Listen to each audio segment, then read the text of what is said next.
آخر وصايا الرسول صلى الله عليه وسلم.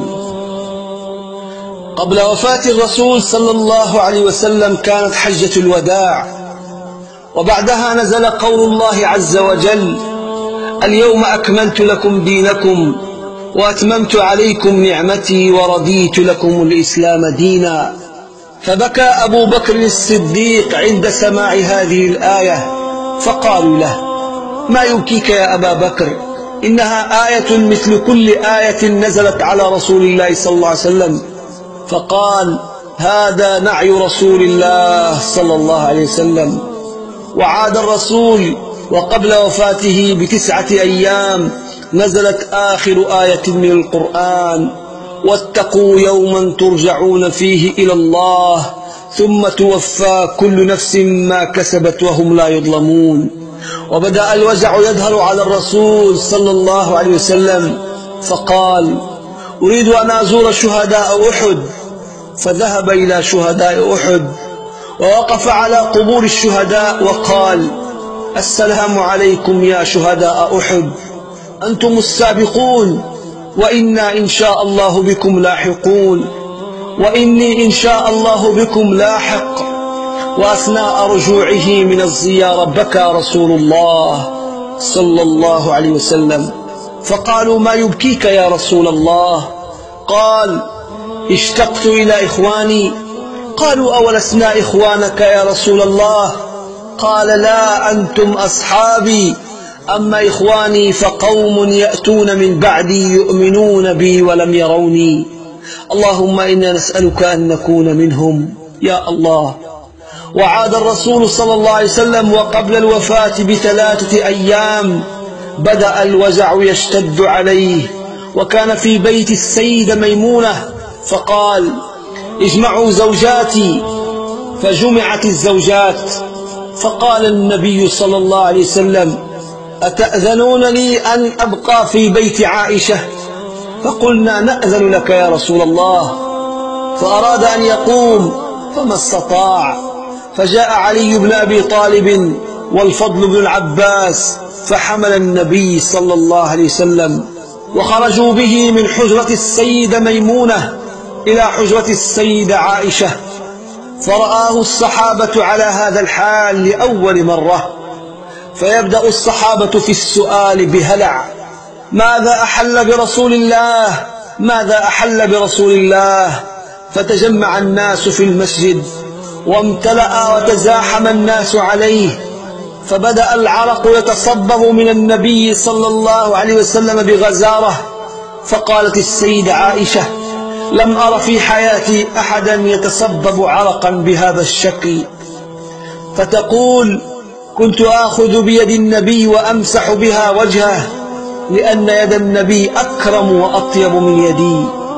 وتقول: فأسمعه يقول: لا إله إلا الله، إن للموت لسكرات. فتقول السيدة عائشة: فكثر اللغط، أي الحديث في المسجد، إشفاقا على الرسول. فقال النبي صلى الله عليه وسلم: ما هذا؟ فقالوا: يا رسول الله، يخافون عليك. فقال: احملوني إليهم.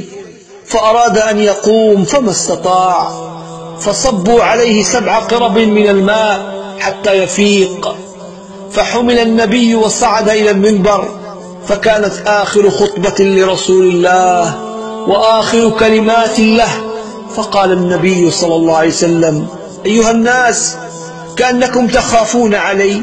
فقالوا: نعم يا رسول الله. فقال: أيها الناس، موعدكم معي ليس الدنيا، موعدكم معي عند الحوض، والله لكأني أنظر إليه من مقامي هذا.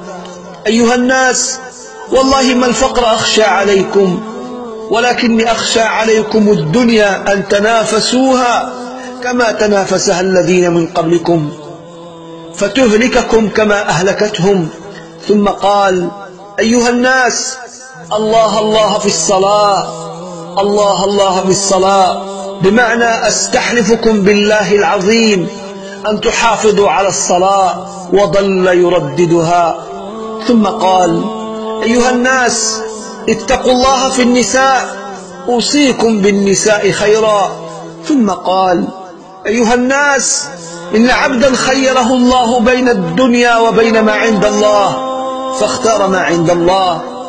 فلم يفهم أحد قصده من هذه الجملة، وكان يقصد نفسه، بينما سيدنا أبو بكر هو الوحيد الذي فهم هذه الجملة، فانفجر بالبكاء وعلى نحيبه، ووقف وقاطع النبي صلى الله عليه وسلم وقال: فديناك بآبائنا، فديناك بأمهاتنا، فديناك بأولادنا وبأزواجنا، فديناك بأموالنا.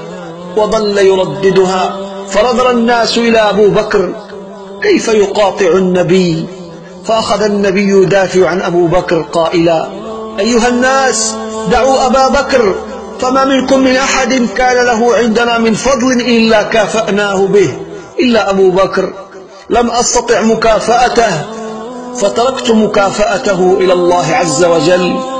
كل الأبواب إلى المسجد تسد، إلا باب أبو بكر لا يسد أبدا.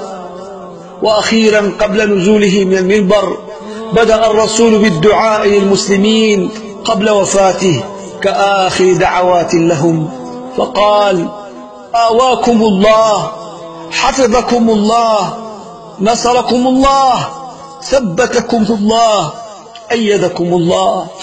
وكانت آخر كلمة قالها كلمة موجهة إلى الأمة من على منبره قبل نزوله، قال: أيها الناس، أقرئوا مني السلام كل من تبعني من أمتي إلى يوم القيامة. وحمل مرة أخرى إلى بيته، وبينما هو هناك دخل عليه عبد الرحمن بن أبي بكر وفي يده سواك، فظل النبي ينظر إلى السواك ولكنه لم يستطع أن يطلبه من شدة مرضه.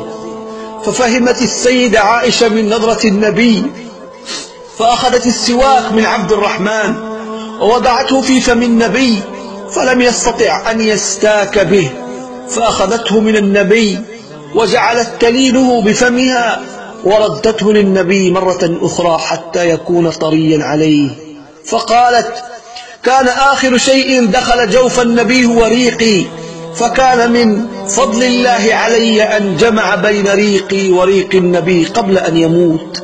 تقول السيدة عائشة: ثم دخلت فاطمة بنت النبي، فلما دخلت بكت، لأن النبي لم يستطع القيام، لأنه كان يقبلها بين عينيها كلما جاءت إليه. فقال النبي: أدن مني يا فاطمة. فحدثها النبي في أذنها فبكت أكثر، فلما بكت قال لها النبي: أدن مني يا فاطمة. فحدثها مرة أخرى في أذنها فضحكت. بعد وفاته سئلت: ماذا قال لك النبي؟ فقالت: قال لي في المرة الأولى: يا فاطمة، إني ميت الليلة، فبكت.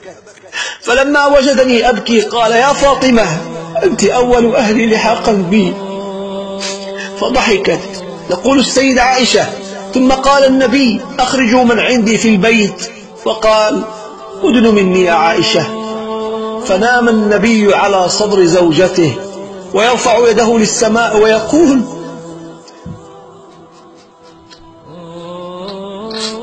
بل الرفيق الأعلى، بل الرفيق الأعلى. تقول السيدة عائشة: فعرفت أنه يخير، ودخل سيدنا جبريل عليه السلام وقال: يا رسول الله، ملك الموت بالباب يستأذن أن يدخل عليك، وما استأذن على أحد من قبلك. فقال النبي: ائذن له يا جبريل. فدخل ملك الموت على النبي وقال: السلام عليك يا رسول الله، أرسلني الله أخيرك بين البقاء في الدنيا وبين أن تلحق بالله.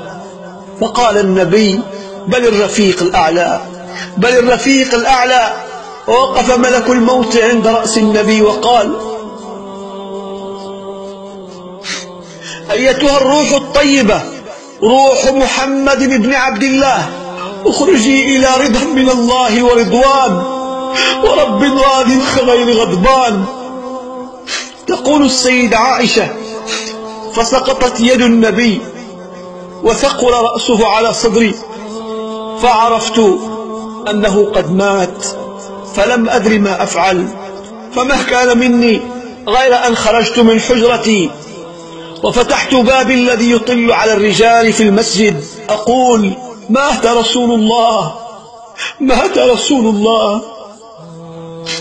تقول: فانفجر المسجد بالبكاء، فهذا علي بن أبي طالب أقعد فلم يقدر أن يتحرك، وهذا عثمان بن عفان كالصبي يؤخذ بيده يمنة ويسرة، وهذا عمر بن الخطاب يرفع سيفه ويقول: من قال أنه قد مات قطعت رأسه، إنه ذهب للقاء ربه كما ذهب موسى للقاء ربه، وسيعود وسأقتل من قال أنه قد مات.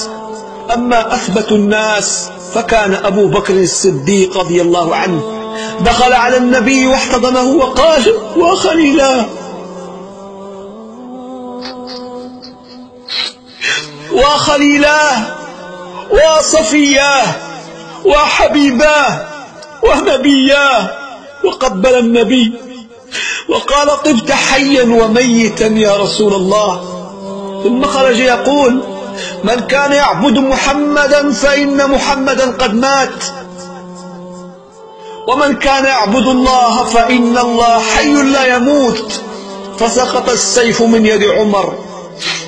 يقول عمر: فخرجت فعرفت أنه قد مات. ويقول: فخرجت أجري أبحث عن مكان أجلس فيه وحدي لأبكي وحدي. ودفن النبي صلى الله عليه وسلم، والسيدة فاطمة تقول: أطابت أنفسكم أن تحت التراب على وجه النبي. ووقفت تنعي النبي وتقول: يا أبتاه، يا أبتاه، أجاب ربا دعاه، يا أبتاه جنة الفردوس مأواه، يا أبتاه إلى جبريل ننعاه، يا أبتاه أجاب ربا دعاه، يا أبتاه جنة الفردوس مأواه، يا أبتاه إلى جبريل ننعاه، إلى جبريل ننعاه. إخواني، أنا متأكد أن أعينكم ابتلت بالدموع وقلوبكم اشتاقت لرؤية نبينا محمد الرحمة المهداة والسراج المنير، ولكن بحول الله وقوته موعدنا جميعا معه عليه الصلاة والسلام عند الحوض. فبادروا بالأعمال الصالحة، لأنها هي سفينة النجاة، وهي السفينة الوحيدة التي بسببها سنلتقي على الحوض مع خير البشر محمد صلى الله عليه وسلم. الرجاء إرسالها لغيرك، فلا تحرم نفسك وغيرك من الفائدة والأجر، ولينعم جميعا بحب نبينا محمد صلى الله عليه وسلم. اللهم اجعلنا جميعا ووالدينا وأقاربنا والمسلمين جميعا الأحياء والأموات من أهل جنة النعيم، ومجاورين لنبينا وحبيبنا وقرة أعيننا محمد صلوات ربي وسلامه عليه. وآخر دعوانا أن الحمد لله رب العالمين.